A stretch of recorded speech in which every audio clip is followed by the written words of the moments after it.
என் பேர் சுசீலா. எங்கள் ஊர் வந்து கோத்தகிரி மாமரம் வெள்ளரிக்கொம்பை ஊரில் இருந்து வாழ்ந்துட்டு வந்துட்ருக்கோம். எங்கள் வீட்டுக்கார பேர் வந்து கிருஷ்ணா. அவங்க வந்து குறும்பா பெயிண்டிங் அது பண்ணிட்டு வராரு. அவருக்கு வந்து பத்மஸ்ரீ விருது கொடுக்குறதாக அறிவிச்சிருக்காங்க. அவர் இப்போ இல்லை. அவர் இல்லைங்கும் போது இந்த விருது கிடைக்கிறது எங்களுக்கு ரொம்ப ரொம்ப கஷ்டமாக இருக்குது. அதில் தாண்டி ரொம்ப சந்தோஷமாக இருக்குது. அவர் இருக்கும்போது கிடைச்சிருந்தா எங்களுக்கு ரொம்ப ரொம்ப சந்தோஷமாக இருக்கும். அவர் வந்து வேலைக்கு கூப்பிட்டாங்க. அந்த வேலைக்கு போய் நல்லபடியாக நான் 15 நாள் தங்கி வேலை செஞ்சு கொடுத்துட்டு வரேம்மா அப்படின்னு சொல்லிட்டு போனவர்.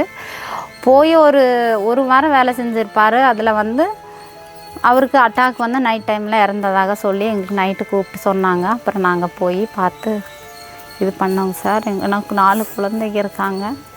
குழந்தைகளை வச்சுட்டு இப்போது நான் வீடு இல்லாமல் அது இல்லாமல் வந்து ரொம்ப கஷ்டப்பட்டுருக்கேங்க சார். இப்போ வந்து அவர் இறந்ததுக்கு அப்புறம் வந்து நாங்கள் காட்டுக்குள்ளே இருக்கோம். எங்கள் வீட்டை ஏற்கனவே 2 டைம் யானை அடிச்சிருக்கு. அவர் இருக்கும்போது நம்ம அந்த வீட்டில் இருந்துகிட்டு இருந்தோம். இப்போ வந்து அவர் இல்லாமல் என்னால் அங்கே இருக்க முடியாது. எப்படி இருந்தால் நான் வேலை செஞ்சு தான் 4 குழந்தைகளையும் பார்த்துக்கணும். மாமரம் எஸ்டேட்டுக்கு நடந்து போகணும் வரணும். அதில் வந்து யானை தொந்தரவு இருக்குது, எங்களுக்கு வழி இல்லை.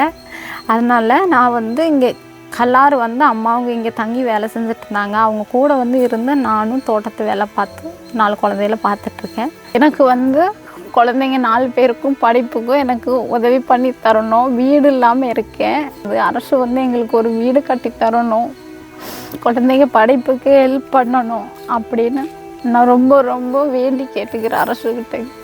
நான் வந்து ரொம்ப படிக்கலை. நான் வந்து 5ஆவது வரை தான் படிச்சிருக்கேன். அதுக்கான வேலை எனக்கு அரசும் வேலை போட்டு எந்த வேலைனாலும் போட்டு கொடுத்தீங்கன்னா நான் செஞ்சுப்பேன். எங்களுக்கு மாதத்துக்கு எங்களுக்கு ஒரு வேலை ஒரு வருமானம் வந்துச்சுன்னா என் குழந்தைகள்லாம் நல்லா வச்சு பார்த்துப்பேன் அப்படிங்கிற நம்பிக்கையில் கேட்குறேங்க.